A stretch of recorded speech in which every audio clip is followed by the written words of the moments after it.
In John chapter 6, we have a very common story, the story of Jesus feeding a very great multitude.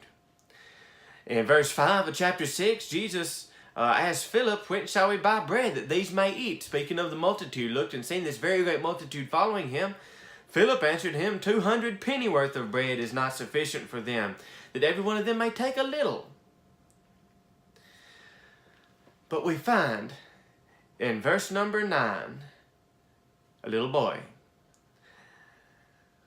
Andrew, Simon Peter's brother, saith, "There is a little boy here, there is a lad here, which hath 5 barley loaves and 2 small fishes.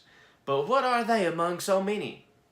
You read in the upcoming verses and you find out that Jesus used these little 5 barley loaves of bread and these little bitty fishes. He used these to feed a multitude of 5,000 men, not even counting women and children. So you say, what is the lesson for us today? This little boy brought something that nobody else had, that Jesus needed to use to minister unto so many people.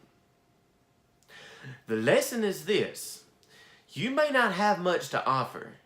You may not think that you have much, that you're not worth anything in and of yourself. And you say, there's people that has so much more ability than I've got, possibly.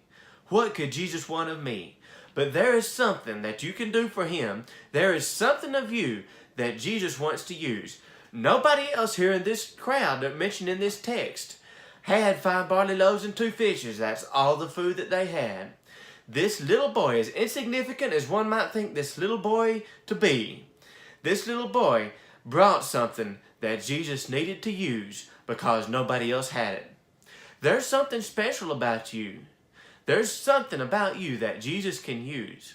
If you know him as your Savior, he wants to use you.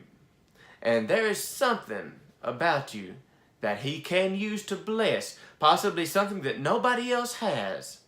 So perhaps some kind of ministry that nobody else could fulfill other than you. Perhaps some type of work that only you can do. But whatever it is, there is something that you can do for him that he can use and that you need to utilize in the service for him.